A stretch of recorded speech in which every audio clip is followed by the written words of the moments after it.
पाकिस्तान एक बहुत important role play कर रहा है इस सब में। जैसे कि अमेरिका हुआ, ईरान हुआ, इजराइल हुआ, खाड़ी मुल्क हुए, पाकिस्तान हुआ, ये आज किस कगार पे खड़े हैं। ये वो लड़ाई है जो ऐसी लड़ाई नहीं है कि कहीं हो रही है, अरे ये वो लड़ाई है जिससे पूरा दुनिया जो है वो अफेक्टेड है। पाकिस्तान इसके अंदर एक बहुत अहम रोल प्ले कर रहा है और ईरान ये जानता है। क्यों ये पाकिस्तान कर सकता है? क्योंकि पाकिस्तान के पास कुछ अलग ही काबिलियत है। हमारा जो ये 4 दिन की लड़ाई हुई थी सिंदूर, उसके बाद अमेरिका ने ये तय किया, बाकी खाड़ी देशों ने ये तय किया, इस नतीजे पे पहुंचे कि पाकिस्तान की जो कन्वेंशनल लड़ाई लड़ने की जो ताकत है वो भी बहुत अच्छी है।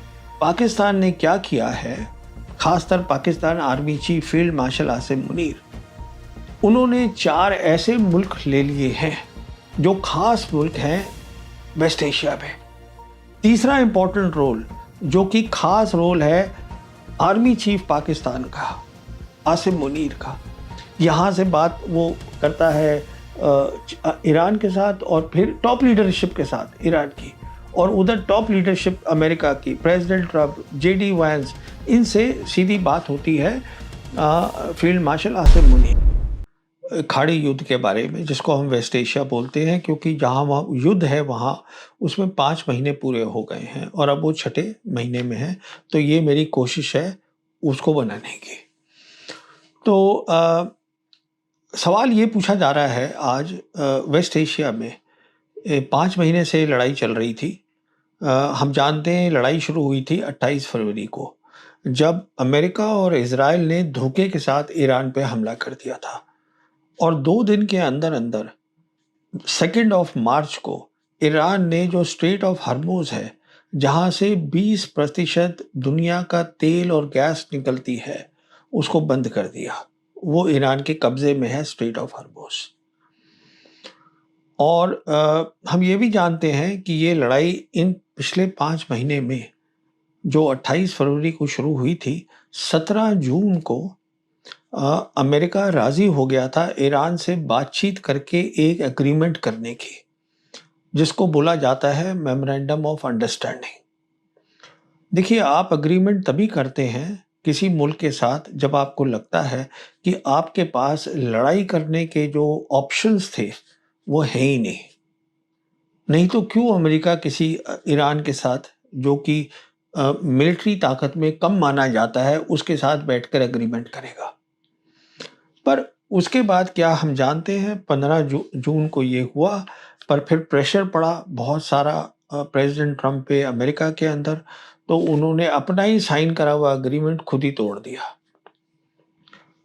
तो मैं आपको ये बताऊंगा पिछले 5 महीने में जो खास नुमाइंदे हैं, जो मुल्क हैं वेस्ट एशिया में जो इस लड़ाई में शामिल हैं, जैसे कि अमेरिका हुआ, ईरान हुआ, इजराइल हुआ, खाड़ी मुल्क हुए, पाकिस्तान हुआ, ये आज किस कगार पे खड़े हैं, कहाँ खड़े हैं, ये बताऊंगा। पर ये बताने से पहले 2 बातें बताना चाहूँगा। पहली बात तो ये है, 3 बातें बताना चाहूँगा। पहली बात तो ये है कि ये लड़ाई उस वक्त हो रही है जब दुनिया में एक बड़ी ताकत नहीं है, 3 बड़ी ताकतें हैं। अमेरिका एक ताकत नहीं है, आज अमेरिका भी है, चाइना भी है, रशिया भी है। ये 3 ताकतें तय करेंगी कि दुनिया किस तरफ जाएगी, दुनिया का क्या हश्र होगा। और 2 ताकतें उसमें से, 3 में से, रशिया और चाइना, आज ईरान के साथ खड़ी हैं।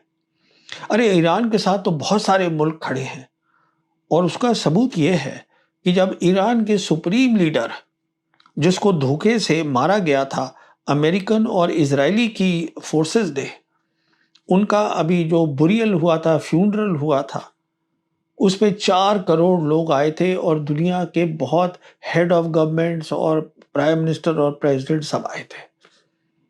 तो ईरान के साथ बहुत लोग खड़े हैं। तो अब कहने, ये तो एक बात हो गई। दूसरी बात मैं ये बताना चाहूँगा कि ये आम ताम लड़ाई नहीं है। ये वो लड़ाई है जिससे कि हर दिन दुनिया की इकॉनमी, दुनिया का सारी जो रहन सहन है, ऊर्जा की प्रॉब्लम्स हैं, सब कुछ अफेक्ट हो रहा है। क्योंकि स्ट्रेट ऑफ हॉर्मुज से ये जो खाड़ी मुल्क हैं, खाड़ी मुल्क आप जानते ही हैं कौन-कौन से हैं, जैसे सऊदी अरेबिया हुआ, यूएई हुआ, कतर हुआ, ओमान हुआ, ये कुवैत हुआ, तो ये जो मुल्क हैं, बहरीन हुआ, यहाँ से तेल और ऑयल ये सब जाता है, करीबन 20% ये स्ट्रेट ऑफ हॉर्मुज से जाता है। और स्ट्रेट ऑफ हॉर्मुज अगर बंद कर दिया जाए और ये ना मिले, इसका मतलब जितने भी मुल्क हैं, जिनको ज़रूरत है इस तेल की, उनको नहीं मिलेगा। हम खुद अपने मुल्क में देख रहे हैं, इंडिया में, जब से ये लड़ाई शुरू हुई है, डीज़ल के रेट बढ़ गए हैं, पेट्रोल के रेट बढ़ गए हैं, एलएनजी लोगों को नहीं मिल रहा है, बहुत दिक्कतें हो रही हैं। तो सवाल ये है कि ये वो लड़ाई है, जो ऐसी लड़ाई नहीं है कि कहीं हो रही है। अरे ये वो लड़ाई है जिससे पूरा दुनिया जो है वो अफ़ेक्टेड है। तो हर इंसान जानना चाहता है ये लड़ाई कहाँ पहुँची है और कब ख़त्म होगी। और तीसरी बात क्या है कि ये लड़ाई वो लड़ाई है जो अमेरिका में बहुत अनपॉपुलर हो गई है, लोग खुश नहीं हैं। करीबन 67% लोगों, अभी एक सर्वे हुआ था, उन्होंने ये कहा है ये हमारी लड़ाई है ही नहीं, यहाँ से प्रेसिडेंट ट्रंप को वापस आ जाना चाहिए। क्योंकि जो दुनिया में हो रहा है वहाँ उसका असर अमेरिका पे भी पड़ रहा है। अमेरिका में महंगाई बढ़ गई है, तेल और गैस के जो प्राइसेस हैं, दाम हैं, वो बढ़ गए हैं और ये बढ़ता रहेगा। तो ये जब हम बात समझ लेते हैं, तो अब हम आते हैं इन मुल्कों ये कहाँ खड़े हैं, तो उनके बारे में बात करते हैं। सबसे पहले अमेरिका की बात करते हैं, प्रेसिडेंट ट्रंप की। देखिए, जहाँ तक प्रेसिडेंट ट्रंप का ताल्लुक है, उन्होंने बहुत बड़ी गलती करी है ये। जो उन्होंने धोखे में आकर इज़राइल के प्राइम मिनिस्टर नेतन्याहू के कि ये लड़ाई तो ख़त्म हो जाएगी जल्दी, उन्होंने ये लड़ाई शुरू कर दी। आज ये लड़ाई जो है वो पेट्रो डॉलर की लड़ाई है। इसको थोड़ा समझाता हूँ, क्या चीज़ है पेट्रो डॉलर। देखिए, 1974 में अमेरिका ने सऊदी अरेबिया से बात करी और कहा कि देखिए आपके पास तेल और गैस है, ये आप दुनिया को, बहुत सारे मुल्क हैं दुनिया में, एशिया में जापान है, इंडिया है, चाइना है, साउथ कोरिया है, यूरोप में है बहुत मुल्क जो जिनको आपका तेल और गैस चाहिए। आप उसको बेचिएगा अमेरिकन डॉलर में और हम आपको उसके बदले में सुरक्षा देंगे। सुरक्षा देंगे हम ईरान से और हम ये देखेंगे कि जो स्ट्रेट ऑफ हॉर्मुज है वो हमेशा खुला रहे। तो वो भी एक सुरक्षा होगी, वो हमारी ज़िम्मेदारी रहेगी। तो ये आइडिया जो था सऊदी अरेबिया को अच्छा लगा। उसके बाद जो बाकी खाड़ी के देश थे उन्होंने भी ये मान लिया कि ठीक है। अच्छा, अब जो मुल्क हैं जिनको वहाँ का तेल और गैस और बाकी चीज़ें चाहिए, उनके लिए ज़रूरी हो गया कि अमेरिकी डॉलर होने चाहिए उनके पास। अब अमेरिका ने क्या शुरू किया कि जो अमेरिका जो है वो कमाता कम है और खर्चा ज़्यादा करता है। तो उसका जो नेशनल डेट है, जो मतलब उसके ऊपर जो कर्जा है, वो बढ़ता गया और उनको सिर्फ ये करना था कि नोट डॉलर छापते रहो और जितना भी उनका कर्जा था उसको वो अमेरिकन ट्रेजरी बॉन्ड, वो एक बॉन्ड है जो वो बेच देते थे उन मुल्कों को जिनको कि खाड़ी से तेल और गैस चाहिए। तो वो मुल्क तो ये खरीद रहे थे अमेरिका के जो डेट है, अमेरिका का कर्जा वो खरीद रहे थे और अमेरिका लगा हुआ था अपना डॉलर छापने में।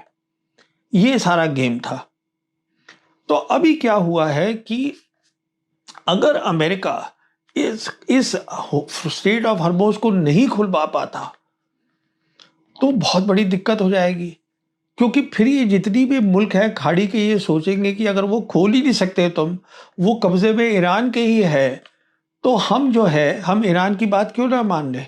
हम क्यों डॉलर में कर रहे हैं, अपना तेल और गैस बेच रहे हैं, हम लोकल करेंसी में बेचते हैं, उससे और अच्छा होगा। ईरान उनको बोल रहा है आप अपनी लोकल करेंसी में ट्रेड करिएगा, आप क्यों डॉलर में करने में लगे हैं ट्रेड। तो अगर वो हो गया तो अमेरिका को बहुत बड़ी दिक्कत हो जाएगी, क्योंकि उसके ऊपर तो कर्जा बहुत ज़्यादा है। कर्जा बहुत ज़्यादा है तो इतनी बड़ी उसकी मिलिट्री ताकत है, कोई 780 उनकी बेसेस है, मिलिट्री बेसेस 80 मुल्क दुनिया के अंदर, वो उसको चलाएंगे कैसे, पैसे ही नहीं है, उनकी खुद की इकॉनमी ख़त्म हो जाएगी। तो पेट्रो डॉलर एक ऐसी चीज़ है जिसके कारण प्रेसिडेंट ट्रंप अब छोड़ के नहीं जा सकते, ये एक मसला है। साथ में एक और मसला क्या है कि अभी एक रिपोर्ट आई है कि जो नज़दीकी सलाहकार हैं प्रेसिडेंट ट्रंप के, जो मिलिट्री के मामलों को जानते हैं, और जैसे कि मतलब जेडी वैंस उनके वाइस प्रेसिडेंट हैं, उनके chairman joint chiefs of staff सबसे बड़े मिलिट्री कमांडर हैं जनरल केन, उन्होंने ये बताया है प्रेसिडेंट ट्रंप को कि देखिए हमारे पास मिसाइल्स बहुत कम हो गई हैं, क्योंकि अभी तक जो आप लड़ाई लड़ रहे थे उसमें खर्चा बहुत हो गया है मिसाइल्स का। और ये वो मिसाइल नहीं है जो आपने फायर करनी है, ये वो मिसाइल है जो कि ईरान और ड्रोन की मिसाइल्स को रोकेंगी, जिसको हम बोलते हैं इंटरसेप्टर्स, रोकने वाली, जो बहुत महंगी होती है, बनने में बहुत वक्त लगता है, और उसकी खास कमी आ गई है। इसका मतलब अगर ईरान फायर करता है इजराइल पे या बाकी जो और है खाड़ी के अंदर मुल्क हैं जैसे जॉर्डन है, जहाँ पर बेसिस हैं अमेरिका की, तो फिर वो उनको रोक नहीं पाएंगे। तो उनके लोग कहेंगे कि भाई ये अमेरिकन बेसिस हमने यहाँ क्यों रखी है, तो हमारा नुकसान हो रहा है, हमें सुरक्षा कहाँ मिल रही है इससे। तो वो कमी आ गई है। तो कह और अच्छा इस और साथ साथ अब ये सबसे अहम बात है जो आप समझिए, प्रेसिडेंट ट्रंप धमकाते रहते हैं ईरान को कि मैं तुम्हारे ऊर्जा के जितने भी साधन हैं, तुम्हारी ऑयल फैसिलिटीज हैं, गैस फैसिलिटीज हैं, उन सबको तबाह कर दूंगा। मैं तुम्हारी जितनी पावर की ये है एनर्जी है, जैसे आपके इलेक्ट्रिसिटी है, उसको ख़त्म कर दूंगा। ईरान ने ये कहा है कि आप जो हमारे ऊपर करेंगे, हम जीसीसी कंट्रीज जहां पर कि आपकी बेसिस हैं, हम उसको वहां तबाह कर देंगे। अब सवाल ये है कि अगर प्रेसिडेंट ट्रंप ये सब ईरान पे करते हैं तो ईरान तो शायद झेल लेगा। क्यों झेल लेगा? क्योंकि ईरान जो है, खाड़ी मुल्क छोटे छोटे से हैं, ईरान जो है बहुत बड़ा है, इराक से 4 गुना है, वहाँ पर पहाड़ भी हैं, फॉरेस्ट भी हैं, नदियाँ भी हैं, और वो जो है उसके पास मतलब काफ़ी सहूलियत है, काफ़ी उसके पास फैसिलिटीज़ है। पर ये जो खाड़ी के मुल्क हैं इनकी दिक्कत हो जाएगी अगर इनसे आप, ये जितने भी खाड़ी के मुल्क हैं, आप एक बात समझिएगा, इनके पास सिर्फ गैस और तेल है, इनके पास ना तो पानी है। पानी का वो प्लांट लगता है क्योंकि जो पानी है समुंदर का वो पिया नहीं जा सकता, उसको डिसैलिनेशन प्लांट बोलते हैं। खाना इनका सारा बाहर से आता है। लोग जो वहाँ काम कर रहे हैं, मिसाल के तौर के ऊपर जो यूएई है, यूएई की अपनी जो पॉपुलेशन है, इमराती जिसे बोलते हैं, वो सिर्फ 1 मिलियन है, और करीबन 10 मिलियन मतलब 1 करोड़ लोग जो है वो बाहर के हैं। तो वो सब भाग जाएंगे, वहाँ पानी नहीं मिलेगा, खाना नहीं मिलेगा। तो अगर कहने का मतलब ये है, प्रेसिडेंट ट्रंप, जैसे कल ही रिपोर्ट आई है कल रात को, कि जो सेंट्रल कमांड है अमेरिका की, जो कि इस पूरे एरिया को देखती है, उन्होंने बहुत सारी ईरान की जगहों पर हमला किया है। वो हमला करेंगे, पर वो बिल्कुल नहीं हमला करेंगे उनकी ऊर्जा की फैसिलिटीज पर, उनकी पावर की फैसिलिटीज पर, क्योंकि अगर जीसीसी कंट्रीज को उन्होंने तबाह कर दिया तो पेट्रो डॉलर्स तो वैसे ही खत्म हो गए, लोग भी भाग जाएंगे वहां से। तो इस कहने का मतलब ये है, प्रेसिडेंट ट्रंप बहुत बुरे फंस गए हैं। मसला सारा पेट्रो डॉलर्स का है। स्ट्रेट ऑफ हॉर्मुज़ ईरान खोलने को तैयार नहीं है, ना वो वापस जा पा रहे हैं और ना वो बता पा रहे हैं देश को कि मैं हार गया हूं लड़ाई में। तो ये अमेरिका की हालत है। अब देखिए आप ईरान को, आज ईरान क्या चाहता है? ईरान ये चाहता है कि जो अमेरिकी फौजें हैं, जो कि वेस्ट एशिया में, खाड़ी में, उस पूरे वेस्ट एशिया के एरिया में करीबन 50,000 अमेरिकी फोर्सेस हैं। वहां पर 19 बेसेस हैं अमेरिका की, जिसमें 19 में से 5 तो यही हो गई खाड़ी देशों के साथ, बाकी जॉर्डन है, इजिप्ट है, बाकी और मुल्कों के अंदर है, टर्की है, इन सब में है उनकी। तो कहने का मतलब ये है कि उनकी फौजें वहां बैठी हुई हैं सारी की सारी। तो अगर ईरान का ये कहना है कि ये सारी फोर्सेस यहां से चली जाए, वो ये चाहता है। तो वो चाहता है इसके बदले में जितने भी मुस्लिम कंट्रीज हैं, इस्लामिक कंट्रीज हैं, वो आपस में मिलकर अपनी सिक्योरिटी तय करें।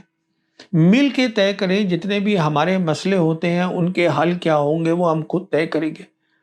तो इसलिए उन्होंने खाड़ी को, स्ट्रेट ऑफ हॉर्मुज को बंद करके रख दिया है और वो उसको नहीं खोलेंगे।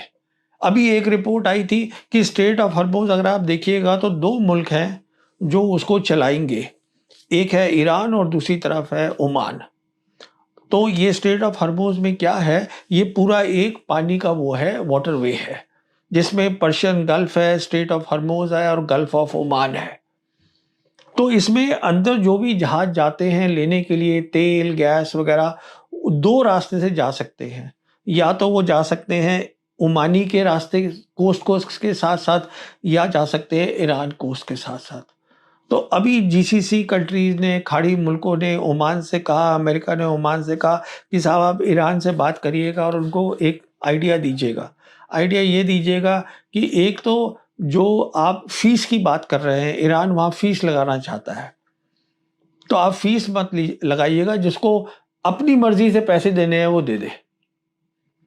और दूसरा आप ये करिएगा कि जो 2 रूट हैं, 2 रास्ते हैं, ओमानी और इराकी, इन दोनों में से जहाज़ों को अंदर आने दीजिए। उन्होंने मना कर दिया ईरान ने। ईरान ने कहा है सारे जहाज़ जो अंदर जाएँगे वो सिर्फ़ ईरान के रास्ते से जाएँगे। और उन्होंने कहा है जो वापस आएँगे वो कुछ ओमान के रास्ते से आ सकते हैं, क्योंकि रास्ता वही है वापस आने का, और कोई है ही नहीं। तो कहने का मतलब ये है, ईरान जानता है उसकी ताकत है स्ट्रेट ऑफ हॉर्मुज और उसको नहीं छोड़ेगा। और जो अमरीकी हैं, फौजें हैं, उनको आइडिया भी नहीं है उन्होंने वहाँ कितनी मिलिट्री ताकत ईरान ने डाली हुई है, वो उसको नहीं छुड़ा सकते हैं। उसके साथ-साथ क्या हो रहा है कि सऊदी अरेबिया अब सबसे बड़ा जीसीसी कंट्री है, जो पूरा अरेबियन पेनिनसुला है, बाकी सब छोटे-छोटे से हैं। अब उनके साथ दूसरा पंगा चल रहा है, और वो ये है कि उन्होंने येमनीज़ जो हैं, आप देखिएगा साउथ में है सऊदी अरेबिया के यमन। येमनीज़ जो हैं, जिसको हूतीज़ भी बोलते हैं, वो उन्होंने पिछले 12 साल से उनके ऊपर एक तरीके की पाबंदी लगा रखी है कि तुम अपने एयरपोर्ट इस्तेमाल नहीं करोगे, सी पोर्ट इस्तेमाल नहीं करोगे।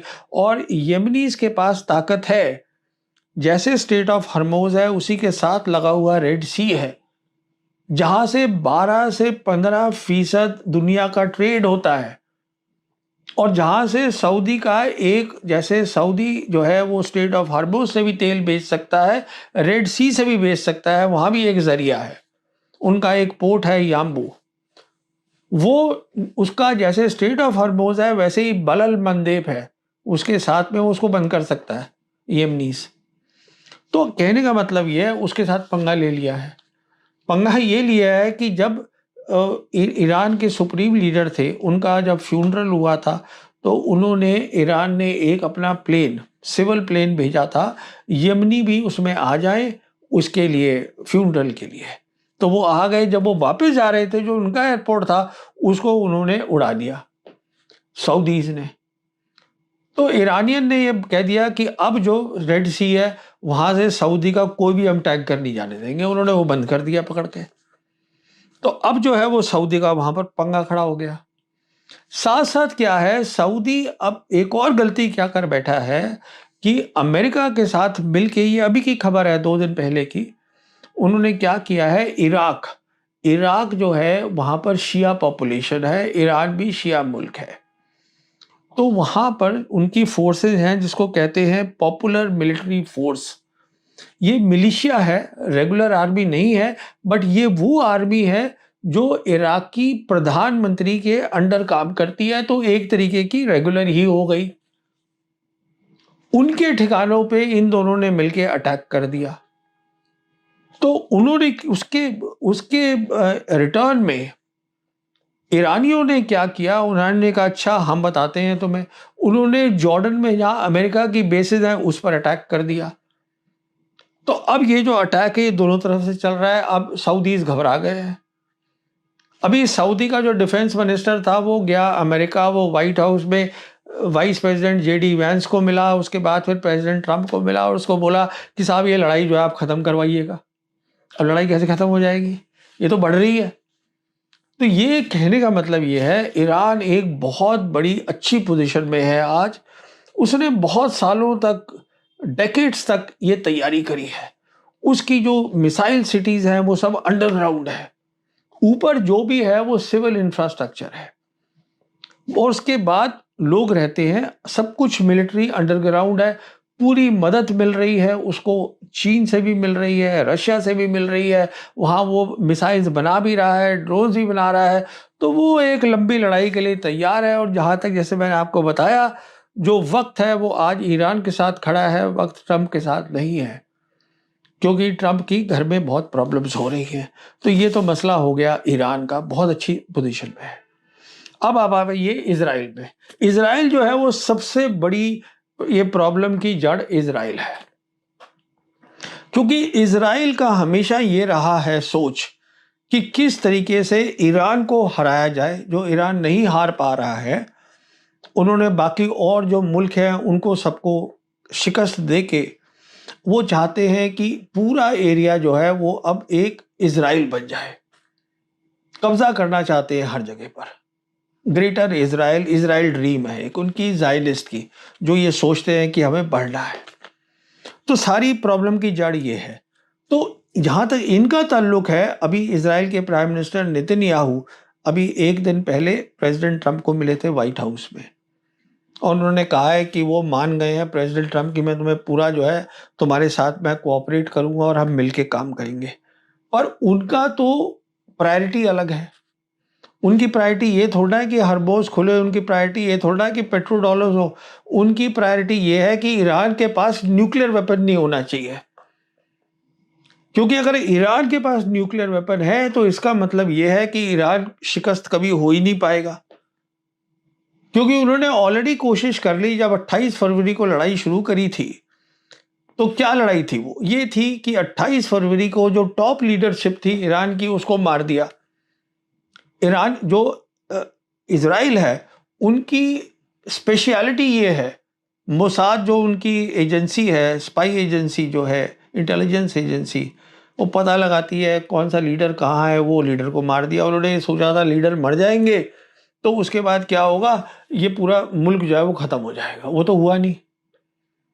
अब उनका निशाना है न्यूक्लियर वेपन पे। और एक और चीज़ जो वो देख रहे हैं, जो बहुत ही ज़रूरी है, समझने वाली है। देखिए, जहाँ तक ईरान का ताल्लुक है, वो चाहता है बाहर की ताकतें चली जाएं, मतलब कि अमेरिका। पर इजराइल तो वेस्ट एशिया में ही है।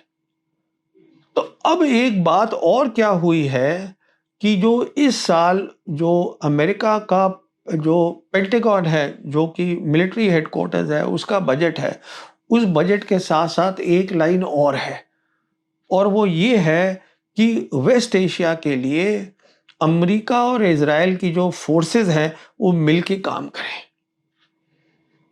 कहने का मतलब ये है कि इतनी तगड़ी है इजराइल की पकड़ अमेरिका की कांग्रेस के ऊपर, जो उनकी नियम बनाती है, लॉज बनाती है, कि उन्होंने उसको ये लिखवा दिया है ये होने के लिए। इससे वो क्या करना चाहते हैं कि अगर अमेरिका जाता भी है वेस्ट एशिया से, तो जो अमेरिका का जो सेंट्रल हेडक्वार्टर्स है, जिसको हम बोलते हैं सेंट्रल कमांड, वो इजराइल प्राइम मिनिस्टर के अंडर आ जाएगा। इसका मतलब इजराइल वहीं रहेगा, सेंट्रल कमांड हेडक्वार्टर वहीं रहेगा, अमेरिका की मिलिट्री एजेंसीज, इंटेलिजेंस एजेंसी सब काम करेंगी इजरायली प्राइम मिनिस्टर के लिए।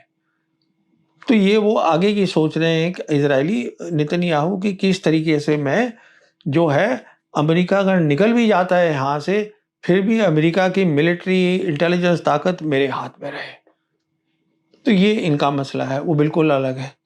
अब देखिए, पाकिस्तान एक बहुत इंपॉर्टेंट रोल प्ले कर रहा है इस सब में।